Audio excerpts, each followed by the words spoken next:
नमस्कार, जागो की स्पेशल सीरीज ऑन करियर में आपका स्वागत है। ये सीरीज जो एक कोशिश है आपके दिल तक पहुंचने की, वो दिल जहां छिपा है एक अरमान, एक जज्बा, एक सपना। सपना कुछ कर दिखाने का, सपना आसमान को छूने का, सपना अपने पैरों पर खड़े होने का। जी हाँ, आज के इस शो में हम बात करेंगे आपके इंटरेस्ट की, आपके सपने की, ढूंढ निकालेंगे उसे और फिर उसमें आप अपना करियर कैसे बना सकते हैं इसके बारे में जानेंगे। और अगर वो इंटरेस्ट अकाउंटेंसी है तो बेशक आज हम अकाउंटेंसी के बारे में, क्या स्कोप्स हैं उसके, क्या स्किल्स रिक्वायर्ड है, किस तरीके से अकाउंटेंसी के जरिए आप अपना करियर बना सकते हैं, इसके बारे में आज हम जागो में जानेंगे। और आप हमसे जुड़िए अपने करियर की किसी भी तरीके की काउंसलिंग के लिए। तो आपके सवालों के जवाब देने के लिए, आपकी करियर की काउंसलिंग करने के लिए स्टूडियो में हमारे साथ हैं मिस्टर जुबिन मल्होत्रा, जो करियर काउंसलर है। जुबिन जी, स्वागत है आपका जागो में। धन्यवाद। और साथ ही जैसा कि हमने कहा कि अपना करियर बनाने के लिए बेशक ये जानना पहले ज़रूरी होता है कि आपका इंटरेस्ट किस में है। तो वो इंटरेस्ट जानने के लिए स्टूडियो में हमारे साथ हैं महेश शर्मा जी, ये लाइफ कोच हैं। महेश जी, स्वागत है आपका जागो में। तो जैसा कि हमने कहा कि करियर इन अकाउंटेंसी के बारे में हम बात करेंगे, शुरुआत करते हैं इसी से। तो जुबिन जी, करियर अगर अकाउंटेंसी के ज़रिए बनाना है तो क्या एलिजिबिलिटी होनी चाहिए और कितना स्कोप है? पहली बात तो देखिए, स्कोप और रिक्वायरमेंट तो बहुत है। अकाउंटेंसी एक ऐसा एरिया है जो हर कंपनी, चाहे वो कोई भी इंडस्ट्री में हो, कोई भी सेक्टर में हो, चाहे वो इंडिविजुअल्स हम क्यों ना हो, जो हमारे इनकम टैक्स रिटर्न्स फाइल करने होते हैं, उन सब एरियाज में अकाउंटेंसी की रिक्वायरमेंट होती है। तो आप इसे कह सकते हैं एवरग्रीन, कि हर वक्त डिमांड है, हर वक्त रिक्वायरमेंट है। अब जहाँ तक है एलिजिबिलिटी की बात, अलग अलग लेवल्स और अलग अलग दर पे लोगों की रिक्वायरमेंट होती है। बट हाँ, बेहतर रहेगा कि आपने क्लास 11-12 में कॉमर्स विद मैथ्स लिया हो। वहाँ आपको basic business studies, economics, accounts, mathematics आप सीखते हैं। एक नींव बनती है जो आपको आगे जाके हेल्प करती है। जी, तो जैसा कि जुबिन जी आपने कहा कि अकाउंटेंसी में करियर बनाने के लिए बेसिक तो यही है कि आपके पास कॉमर्स स्ट्रीम हो, जिससे आप पास आउट करने के बाद फिर बेशक स्कोप ढूंढ सकते हैं, अकाउंटेंसी की आगे पढ़ाई कर सकते हैं और इसमें अपना करियर बना सकते हैं। फिलहाल जुड़ी हैं लखनऊ से अरुणा जी हमारे साथ हैं। अरुणा जी, बताइए। Ma'am ji, good evening ma'am. Very good evening Aruna ji, सवाल पूछिए। मैम, मैं टीचिंग लाइन में जाना चाहती हूँ। तो मेरा सवाल है कि अगर मैं बीएड करूँगी तो क्या मुझे वो सब्जेक्ट चूज करने होंगे जिस सब्जेक्ट में मुझे टीचर है? टीचिंग लाइन में जाने के लिए तो कैसे करियर बना सकते हैं? उन्होंने बताया नहीं कि उनका ग्रेजुएशन किस एरिया में है, बट टिपिकली जो आपका ग्रेजुएशन स्ट्रीम या कोर्स रहता है, उससे आप टीचिंग बीएड के दौरान आप अपना सब्जेक्ट चूज कर सकते हैं। और अगर ग्रेजुएशन और बीएड किया हुआ है तो क्लास 10 तक पढ़ा सकते हैं। टीजीटी कहलाया जाता है, ट्रेन्ड ग्रेजुएट टीचर। जी, तो अरुणा जी, जैसा कि जुबिन जी ने बताया, इस तरीके से आप पढ़ाई करके टीचर बन सकते हैं। लेकिन जैसे कि हम बात करते हैं सपने की और जिम्मेदारी की भी, जो एक करियर के साथ जुड़ी होती है, जो टीचर होता है, जो एक शिक्षक होता है, ना ही आपको एकेडमिक पढ़ाई इसमें पूरी करनी है, पर एक जिम्मेदारी के साथ इस करियर को निभाइएगा कि आप बच्चों के गुरु बनेंगे। साथ ही टीचिंग में जो आपका सब्जेक्ट होगा उसके साथ साथ उनको अच्छे संस्कार भी दीजिएगा, वैल्यूज़ भी दीजिएगा। अरुणा जी, ये हमारी आपसे रिक्वेस्ट है। तो जैसा कि हमने बात की अकाउंटेंसी के बारे में जुबिन जी, तो महेश जी, जैसे अकाउंटेंसी बहुत डेबिट क्रेडिट होता है इसमें और बहुत सिर्फ कैलकुलेशंस और दिमाग लगाना होता है, तो आप किन लोगों को एडवाइस करेंगे कि वो अकाउंटेंसी में जाए, कि या सिर्फ जो बहुत ज़्यादा पढ़ाई करते हैं वो अकाउंटेंसी करें, या कुछ स्किल्स आप समझते हैं कि वो होनी ज़रूरी है? देखिए, खासतौर पर ये जो पर्टिकुलर एरिया है, इसके अंदर आपकी कैलकुलेटिव स्किल्स, यानी खासतौर पर बैठ के काम करने की क्षमता काफ़ी होनी चाहिए। तो जो लोगों के साथ बातचीत करना पसंद करते हैं या लोगों के साथ रहना चाहते हैं, उनके लिए अकाउंटेंसी जगह नहीं होगी। तो कई बार ऐसा हुआ है कि कई ऐसे लोग, खासतौर पर पर्सनैलिटीज ऐसी होती हैं जो गलती से अकाउंटेंसी में आ गई, बिकॉज पैसा भी है उसके अंदर और एक सिस्टम भी है काम करने का। लेकिन कुछ दिनों बाद ही उन्हें लगता है कि मैं तो फाइलों में उलझा रह गया, मैं तो कंप्यूटर के सामने बैठा रहता हूँ, मैं लोगों से मिल नहीं पाता, तो अपनी पर्सनैलिटी में वो जो एक आपकी रीजनिंग की क्षमता है उसको आप एक बार नोटिस करें और उसके बाद अकाउंटेंसी का डिसीजन लें। जी, तो अकाउंटेंसी में जैसा कि आपने कहा कि सिर्फ अगर अकाउंटेंसी लेने के बाद आपको लगता है कि आप सिर्फ ऐसे इंसान नहीं हैं कि जो एक ऑफिस में बैठकर काम कर सकते हैं, तो आप ध्यान दीजिए, क्योंकि अकाउंटेंसी में जुबिन जी आपको क्या लगता है कि ऐसा होता है कि आप एक ऑफिस में और बैठकर टेबल चेयर के साथ और आपको बहुत ज़्यादा पढ़ाई करनी होती है, किन स्किल्स की रिक्वायरमेंट होती है? स्किल्स तो आप कोर्स के दौरान कर सकते हैं। जो ज़्यादा इम्पोर्टेंट है समझना वो है कि क्या टेम्परामेंट रहना चाहिए। आपको मेथोडिकल होना चाहिए। काम काफ़ी रेपिटेटिव होता है, तो वो आपको माइंड नहीं करना चाहिए कि आप सिमिलर काम बार बार दोहरा रहे हैं, पर गलती हर एक स्टेप पे हो सकती है। तो आपको बहुत अटेंशन टू डिटेल पे ध्यान देना है, हर वक्त चौकन्ना रहना है। छोटी सी भी गलती हफ्तों का काम खराब कर सकती है, आपका ही और बाकी लोगों का। तो इसमें ये बहुत ज़रूरी है। जी, यहाँ पर एक एसएमएस भी है जुबिन जी, जो आशीष कुमार जी ने हमें भेजा है मेरठ से। खैर वो ये भी कहते हैं कि प्रज्ञा के रेगुलर व्यूअर हैं, तो बेशक आपको करियर के साथ साथ बहुत सी काउंसलिंग मिलती होगी जागो के ज़रिए। उन्होंने कहा है कि उन्होंने बीए किया है और एलएलबी किया है, 2006 में किया था, और अब वो टैक्सेशन में प्रैक्टिस करना चाहते हैं। और वो ये जानना चाहते हैं कि अगर इसके बाद टैक्सेशन में प्रैक्टिस करना चाहते हैं तो अकाउंट्स की पढ़ाई क्या ज़रूरी है, और साथ ही कंपनी सेक्रेटरी अगर वो बनना चाहते हैं तो क्या इसके जरिए जा सकते हैं? लंबा सवाल है। टैक्सेशन में अगर वो एज अ लॉयर प्रैक्टिस करना चाहते हैं, हाँ ज़रूर।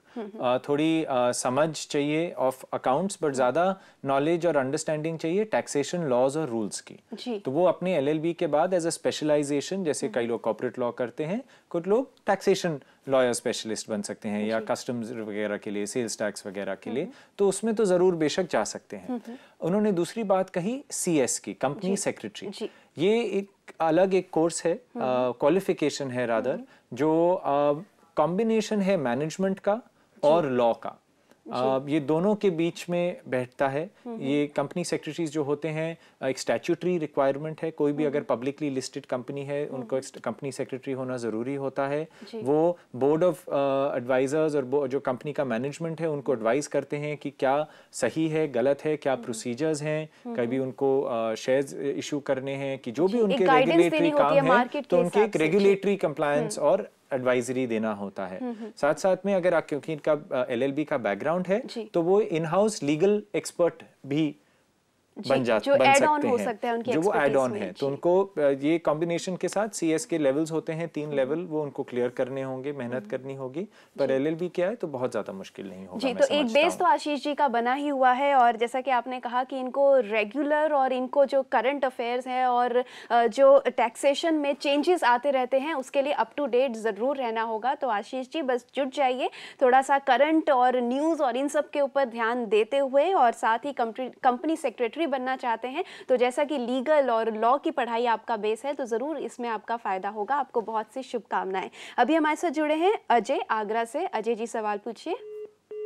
अजय जी से अब संपर्क टूट गया है। यहाँ पे महेश जी, मैं जब से जुबिन जी ने बोला है कि बहुत माइन्यूट डिटेल्स में हम काम करते हैं, बहुत ज़्यादा कैलकुलेशंस होती है अकाउंटेंसी में, लेकिन ज़्यादातर जॉब में ऐसा होता है या हमारी लाइफ में उतार चढ़ाव आते हैं, हमें कभी परेशानियों से गुजरना पड़ता है, पर्सनल लाइफ होती है, तो क्या अकाउंटेंट्स को कहीं ना कहीं अपने आप को ऐसा प्रिपेयर करके चलना चाहिए कि लाइफ में कोई भी प्रॉब्लम आए तो वो उनके करियर पे अफेक्टेड ना पड़े, और कैसे वो अपने आप को कंट्रोल करके चलो? इनफैक्ट अगर हम किसी भी करियर के बारे में बात करें तो करियर चलता रहे, अपने जॉब में वो ध्यान देते रहे, और साथ साथ पर्सनल लाइफ उसमें अफेक्ट ना करे। देखिए, इसी बात पे हम पैशन और प्रोफेशन की बात करते हैं कि जब आपने प्रोफेशन ऐसा चुना है जिसमें कि आपको लाया गया है, या आप बाय डिफॉल्ट नहीं आए हैं, या बाय डिफॉल्ट आ गए मतलब, और आपका पैशन नहीं है, तो उसमें बहुत चांसेस होते हैं कि आप अपने ऑफिस की चीज़ें घर लेके जाएंगे, बिकॉज हमेशा दिमाग में रहती हैं, और घर की चीज़ें ऑफिस में आएंगी।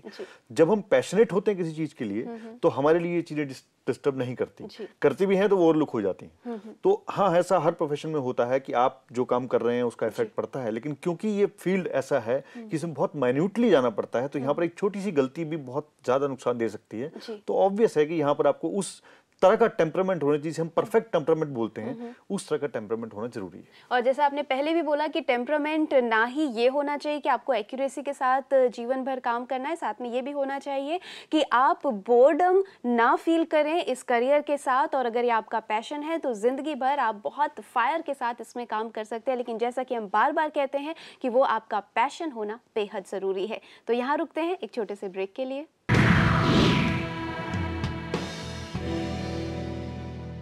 बहुत से लोग होते हैं जो पैसे के लिए काम करते हैं, लेकिन हम जागो के ज़रिए ये कहते हैं कि पैसा बेहद ज़रूरी है, लेकिन उसके साथ ये भी ज़रूरी है कि आपका उसमें इंटरेस्ट हो, जिससे कि आप उसे इंजॉय कर सके। और अगर आप अपने पैशन को अपना करियर बनाते हैं तो वो आपका फेवरेट पास टाइम हो जाता है। ऐसा लगेगा कि आप ज़िंदगी भर काम ही नहीं कर रहे हैं, बस अपने इंटरेस्ट से कुछ पास टाइम में लगे हुए हैं। और बेशक जब पैशन होता है तो उस काम में अचीवमेंट खुद ब खुद आ जाती है।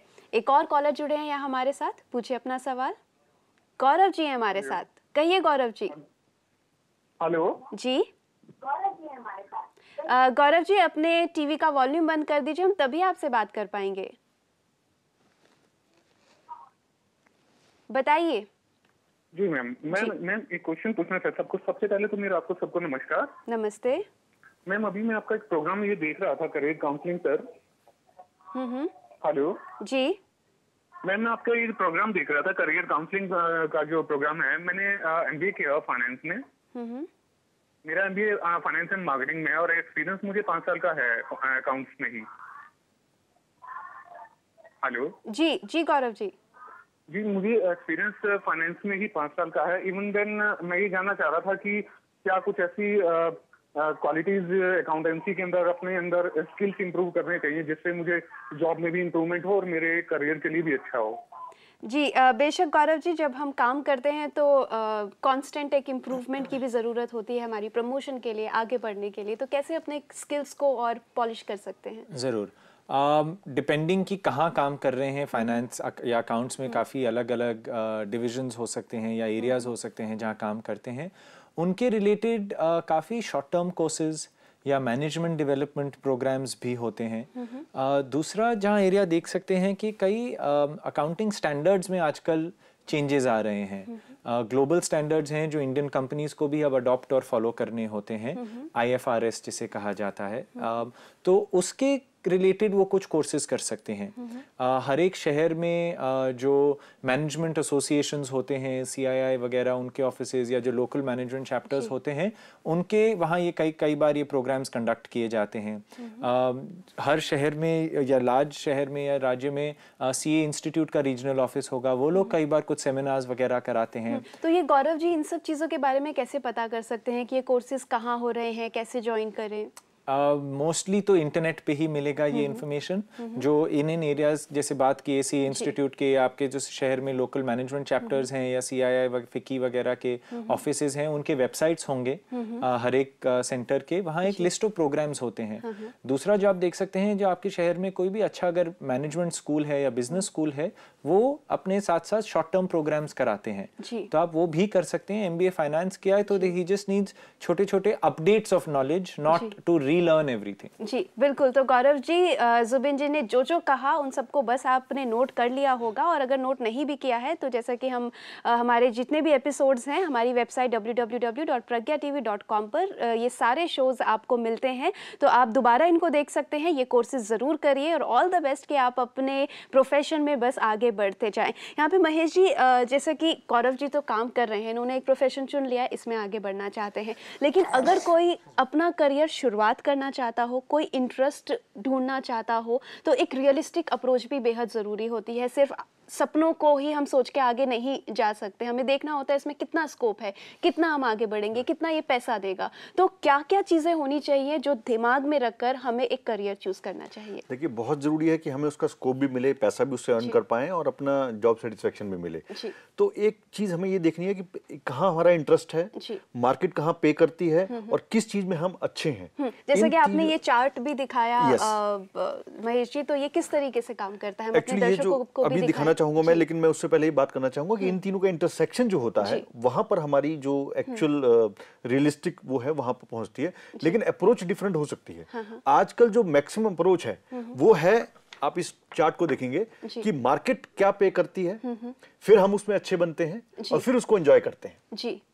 और जैसे कि आपने एक इंट्रोसेक्शन बताया, ये भी 3 गोले साथ में मिल रहे हैं, एक बिंदु है और वो बिंदु है आपका करियर। एब्सोल्युटली। बट इसकी अप्रोच जो एग्जैक्ट अप्रोच है, जिस अप्रोच को हम बोलते हैं कि आपका पैशन, वो है कि मैं किस चीज को एंजॉय करता हूँ, मैं किस चीज में बहुत अच्छा हूँ और मार्केट उसको पे करती है नहीं करती। और ये बात यहाँ से हम इस पर्टिकुलर प्रोग्राम से बार बार कहते आए हैं कि किसी भी फील्ड में अगर आप अच्छे हैं तो मार्केट पे करेगी जी। क्योंकि हम जब अच्छे होते हैं तो हम जो पैशन होता है वो हमें अचीवमेंट भी देता है, हम उस स्किल के साथ हम आगे भी बढ़ते हैं। और साथ ही जैसे महेश जी ने बताया कि ये 3 चीज़ें हैं, ध्यान रखकर आप एनालाइज कर सकते हैं, ध्यान दे सकते हैं कि आपका जो सपना है, जो करियर आप चुनना चाहते हैं, उसमें कितना स्कोप है आगे। और साथ ही आपकी जो पर्सनालिटी होती है वो भी आपको बताती है, आपको मदद करती है ये एनालाइज करने में कि आप किस करियर में अच्छा परफॉर्म कर सकते हैं, क्योंकि जो भी आप जॉब करते हैं वो रिफ्लेक्ट करता है कि आप कैसे हैं। तो यहाँ पे प्रज्ञा भी आपकी मदद करता है। प्रज्ञा लेकर आया है लाइफ रिसर्च एकेडमी द्वारा तैयार किया हुआ एक टेस्ट, जिसे आप हमारी वेबसाइट www.pragyaTV.com पर लॉग इन करके उसके होम पेज पर जाके आप देख सकते हैं। आपको लिखा दिखाई देगा व्हाट्स योर पर्सनालिटी, सिर्फ क्लिक कीजिए, उस फॉर्म को भरिए और सबमिट करके हमारे पास भेज दीजिए। उसको हम एनालाइज करेंगे, उसके जरिए बताएंगे कि आपकी जो पर्सनालिटी है वो किस टाइप की है। उससे आपको मदद मिल सकती है ये सोचने की कि आप किस करियर को चूज कर सकते हैं। जैसे ये असेसमेंट टेस्ट होते हैं, प्रज्ञा भी लेकर आया है, और ये सब टेस्ट आप क्या कहेंगे जुबिन जी, और क्या चीज़ें एनहांस करके बताता है जो आपको हेल्प कर सकती है कि आप कौन सा करियर चूज करें?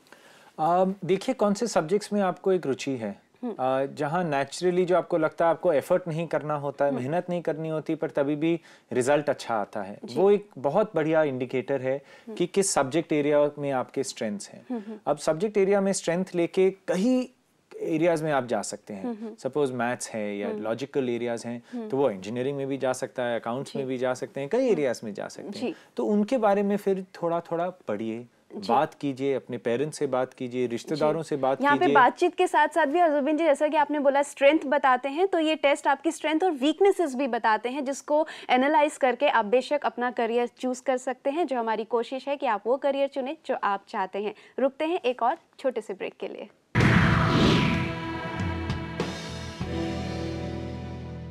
अगर आपको कहीं ना कहीं आज भी लगता है कि जो काम आप कर रहे हैं उसको आप इंजॉय नहीं कर रहे, तो बेशक बहुत करेज की ज़रूरत है वहाँ से यू टर्न लेने के लिए, रिस्क लेने के लिए। लेकिन यकीन मानिए, अगर आप वो रिस्क लेते हैं सही गाइडेंस के साथ, तो वो आपको लाइफ लॉन्ग हेल्प करेगी। और वो सही गाइडेंस देने की हम कोशिश करते हैं, उसके लिए आप हमें कॉल कर सकते हैं। जैसे कि अजय जी जुड़े हमारे साथ आगरा से। अजय जी, सवाल पूछिए।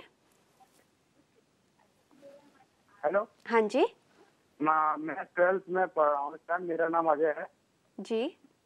हाँ, और मैं सीए से अल्टरनेटिव कोर्स भी करना चाहता हूँ, मतलब सीए के साथ प्लस एक अल्टरनेटिव। जी, बीए आप रेगुलर कर रहे हैं अजय जी? 12th के बाद रेगुलर करने की सोच रहे हैं? मैं रेगुलर हूँ और मेरा अकाउंटेंसी में अच्छा परफॉर्मेंस है। 90 मार्क्स आते हैं, 85, 90 ऐसे आते हैं। ये तो बहुत अच्छी बात है अजय जी, ये तो अच्छे स्टूडेंट हैं। और कैसे करियर बनाएं अपना? पहले तो अगर कर सकते हैं और एकेडमिकली अगर अच्छे मार्क्स आते हैं तो साथ में ज़रूर सीए का ट्राई करें। पर अगर उनको लगता है कि सीए बहुत लंबा समय लगता है या बहुत उसमें परिश्रम लगता है या नहीं करना चाहते हैं कोई वजह से, तो दूसरा एक ऑप्शन है जिसे कहा जाता है कॉस्ट एंड वर्क्स अकाउंटेंट। इसका भी जो मॉडल है क्वालिफिकेशन का वो सीए जैसा ही होता है। 3 स्तर होते हैं जो उनको क्लियर करने होते हैं और ये institute of cost and works accountants of India कराते हैं। बहुत अच्छी स्कोप है इसकी, रिक्वायरमेंट भी काफ़ी है हर एक इंडस्ट्री में। इन्हें मैनेजरियल अकाउंटेंट्स भी कहा जाता है। तो ये क्वालिफिकेशन देख सकते हैं साथ साथ में अपने बीए के। जी, तो बिल्कुल अजय जी, आप बिल्कुल आगे बढ़ सकते हैं। और जैसा कि आपने कहा आपके मार्क्स बहुत अच्छे आते हैं, ऑल द बेस्ट और कॉन्ग्रेचुलेशंस इसके लिए। और ऐसे ही पढ़ते रहिए, मेहनत कीजिए और ज़रूर इसमें एक बहुत ब्राइट फ्यूचर बनाइए। यहाँ पे जुबिन जी एक और एसएमएस है हमारे साथ, हमारे पास, जिन्होंने कहा है कि वो बीटेक 3rd ईयर में है फ़िलहाल और वो ईसीई यानी इलेक्ट्रिकल कम्युनिकेशन इंजीनियरिंग स्ट्रीम में जाना चाहते हैं। तो क्या करना चाहिए इन्हें? अगर इंजीनियरिंग में थर्ड ईयर में ऑलरेडी है तो ऑब्वियसली इन्होंने स्ट्रीम तो अपनी चूज कर ली है, पर अगर इलेक्ट्रॉनिक्स कम्युनिकेशन इंडस्ट्री में जाना चाहते हैं तो अब इनके अगले साल प्लेसमेंट्स होंगे इंजीनियरिंग कॉलेज से। अगर बहुत बढ़िया नहीं होते हैं खुद कॉलेज से तो खुद अप्लाई कीजिए कंपनीज को, और यूजुअली आइदर टेलीकॉम कंपनीज या जो इलेक्ट्रॉनिक्स में जो हार्डवेयर बनाते हैं, जो उसका डिज़ाइन और मेंटेनेंस करते हैं, वैसी कंपनीज को देखिए, सेमीकंडक्टर जैसे इंडस्ट्रीज होते हैं, क्योंकि आजकल कोई भी हमारे जो इलेक्ट्रॉनिक प्रोडक्ट्स आते हैं उनमें इलेक्ट्रॉनिक्स बहुत यूज होता है, तो all of them require people and so they all devices and components, तो काफ़ी रिक्वायरमेंट है, काफ़ी वर्क आउटसोर्स भी होता है इंडिया में, तो ज़रूर उसमें जाइए। यानी स्कोप बहुत ज़्यादा है और अपना ये करिए इसमें अच्छे से बना सकते हैं। यहाँ पर महेश जी एक बार फिर आपके पास, और यही जानने के लिए हम बार बार कहते हैं सपनों की बात, लेकिन करेज नहीं होता लोगों में, तो आप मैसेज क्या देना चाहेंगे उन लोगों को जो कहीं ना कहीं जानते हैं कि जो कर रहे हैं वो नहीं करना चाहते हैं, वो अपना सपना नहीं जी रहे हैं, तो कैसे उनको मोटिवेट किया जाए कि अपना सपना जिए? देखिए, सबसे पहले अपने पैशन को ढूंढ लें और चिंता ना करें कि इसमें क्या मुझे मिलेगा क्या नहीं मिलेगा, बट हर जगह ऑप्शंस होते हैं। उस पैशन को ढूंढने के बाद आप उसमें अपने आप को इंडल्ज करें और उसमें बेहतर बनने की कोशिश करें, क्योंकि जितने काबिल आप होते जाएंगे अपॉर्चुनिटीज आपके पास आती जाएगी। काबिल के पीछे ही सक्सेस आती है जी। तो काबिलियत के पीछे सक्सेस आती है, और काबिलियत से पहले आपको देखना है कि आपका इंटरेस्ट क्या है, उसमें काबिलियत तो हो ही जाएगी, और जैसा कि महेश जी ने कहा सक्सेस विल फॉलो। तो आज इतना ही, बहुत बहुत धन्यवाद जुबिन जी जागो में आने के लिए, महेश जी भी आपका भी बहुत बहुत धन्यवाद।